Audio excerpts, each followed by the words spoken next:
KS Lakshmanarao peoples ఛానల్కి స్వాగతం. ఈరోజు ఈ వీడియోలో ఆంధ్రప్రదేశ్ రాష్ట్రంలో ఉన్న విశ్వవిద్యాలయాల ప్రస్తుత పరిస్థితి గురించి తెలుపుతాను. ముఖ్యంగా ప్రభుత్వ రంగంలో ఉన్నటువంటి అంటే ప్రభుత్వ ఆధ్వర్యంలో ఏర్పడి కొనసాగుతున్నటువంటి విశ్వవిద్యాలయాలకి ఆంధ్రప్రదేశ్లో భవిష్యత్తు ఉంటుందా అనే సందేహం కలుగుతుంది. ఆంధ్ర యూనివర్సిటీ 100 ఏళ్ల చరిత్ర. 1926లో ఆంధ్ర యూనివర్సిటీ ఏర్పడింది. ఇవాళ 2026లో శతాబ్ది ఉత్సవాలు అది జరుపుకుంది. అనేక మంది మేధావులు అక్కడ వైస్ ఛాన్సలర్లుగా పనిచేశారు. లక్షలాది మంది చదువుకొని ఉన్నతమైనటువంటి స్థానాల్లో ఉన్నారు. అట్లాగే నాగార్జున యూనివర్సిటీ 1975లో ఏర్పడి 50 ఏళ్ళు పూర్తి చేసుకుంది. కృష్ణదేవరాయ యూనివర్సిటీ అనంతపురంలో, వెంకటేశ్వర యూనివర్సిటీ అలాగే మన తిరుపతిలో. ఇవి కాకుండా జిల్లాకు ఒక యూనివర్సిటీ పేరుతో అనేక యూనివర్సిటీలు మన రాష్ట్రంలో వచ్చినాయి. డాక్టర్ బిఆర్ అంబేద్కర్ యూనివర్సిటీ, అలాగే ఎన్టీఆర్ హెల్త్ యూనివర్సిటీ ఉంది. అలాగే మనకి Nannaya university, Yogi Vemana university, Vikram Simhapuri university, ఇవన్నీ కూడా ఒక 10 ఏళ్ల లోపు ఏర్పడినటువంటి యూనివర్సిటీ. రాయలసీమ యూనివర్సిటీ, ఇవన్నీ కూడా. కానీ ప్రస్తుతం పరిశీలిస్తే ఈ ప్రభుత్వ విశ్వవిద్యాలయాన్ని అన్నీ కూడా క్షీణదశలో ఉన్నాయని అనిపిస్తూ ఉంది.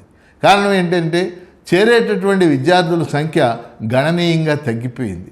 ముఖ్యంగా హ్యుమానిటీస్ కానీ, ఆర్ట్స్ కానీ, బయలాజికల్ సైన్సెస్ కానీ, ఫిజికల్ సైన్సెస్ కానీ ఈ కోర్సెస్లో పిల్లలు పెద్దగా చేరటం లేదు.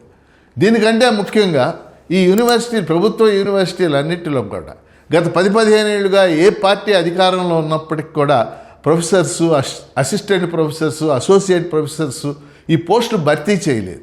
ఇవాళ రాష్ట్ర వ్యాప్తంగా అన్ని యూనివర్సిటీల్లో 5,000కు పైగా పోస్టులు ఖాళీగా ఉన్నాయి. 5,000కు పైగా పోస్టులు ఖాళీగా ఉన్నాయి. కొన్ని ప్రయత్నాలు జరిగినప్పటికి కూడా పోస్టులు భర్తీ మాత్రం జరగలేదు. ప్రస్తుత ప్రభుత్వం కొన్ని పోస్టులు భర్తీ చేస్తామని చెప్పేసి నోటిఫికేషన్ ఇచ్చింది. అది ఎంతవరకు జరుగుతుందో చూడాలి. ఇక రెండో అంశం, పెద్ద ఎత్తున డీమ్డ్ యూనివర్సిటీలు మన రాష్ట్రంలో వచ్చేసింది. డీమ్డ్ టు బి యూనివర్సిటీస్ అంటారు, మనకు తెలుసు. Vignan deemed to be university, Vignan కానీ, కేఎల్యు కానీ, గీతం కానీ, అలా ఇంకా సిద్ధార్థ కూడా ఇప్పుడు డీమ్డ్ టు బి యూనివర్సిటీ అయింది. వీటితో పాటు మనకి రాజధాని ప్రాంతంలో విట్టు, అలాగే వీటితో పాటు ఎస్ఆర్ఎం మొదలైన యూనివర్సిటీలు వచ్చింది. ఇవి కాకుండా ప్రస్తుతం ప్రైవేటు యూనివర్సిటీలు పెద్ద ఎత్తున వచ్చినాయి, రాబోతూ ఉన్నాయి. ప్రైవేట్ యూనివర్సిటీలు కొన్ని పేర్లు మనకు తెలిసినవి. ఉదాహరణకి వివిఐటి ఒక యూనివర్సిటీగా ముందుకు వచ్చింది. అట్లనే Godavari global university, Aditya university, Mohan Babu university, Apollo university, ఇలాంటి యూనివర్సిటీలు చాలా యూనివర్సిటీలు వచ్చింది. అయితే ఇక్కడ ప్రశ్న ఏమిటంటే, అసలు యూనివర్సిటీ అంటే ఉన్నత విద్యా కేంద్రం. యూనివర్సిటీలో ఏమి కోర్సులు ఉండాలి అంటే, యూనివర్సిటీ అంటే కేవలం టెక్నాలజీ కోర్సులేనా? టెక్నాలజీ ఒక్కటే సమాజాన్ని ముందుకు నడుపుతుంది. టెక్నాలజీ కోర్సుల వల్ల ఉద్యోగ ఉపాధి అవకాశాలు కలుగుతాయి, గ్యారంటీ, అందులో డౌట్ లేదు. కానీ టెక్నాలజీ కోర్సులే సమాజాన్ని ముందుకు తీసుకెళ్ళవు కదా.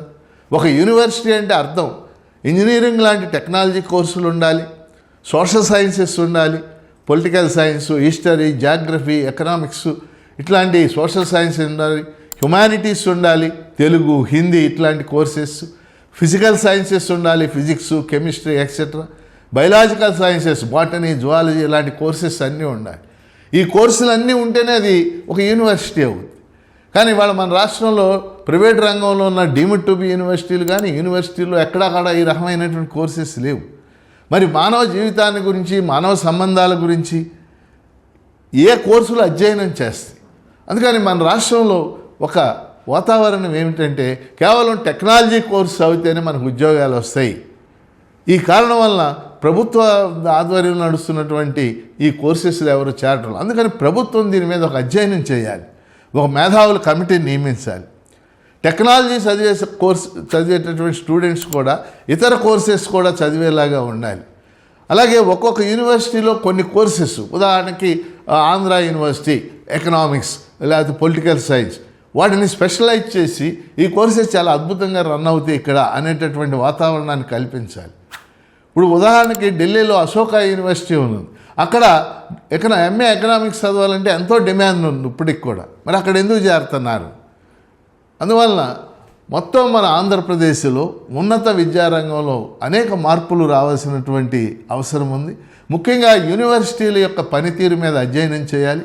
అక్కడ అనేక రకాలైనటువంటి కోర్సెస్ కొనసాగే విధంగా ఏ తరహా విధానాలు చేపడితే బాగుంటుందో కూడా ఆలోచన చేయాల్సి ఉంది. ఇంతకుముందు మంత్రి లోకేష్ గారు కూడా మేము శాసనమండలిలో మాట్లాడినప్పుడు ఆ మేరకు పరిశీలిస్తామని హామీ ఇచ్చారు. కాబట్టి ఈ కోర్సెస్ అన్నీ చదివే విధంగా, అన్నిటికీ ఉపాధి అవకాశాలు ఉండే విధంగా ప్రభుత్వం చర్యలు చేపట్టాలి.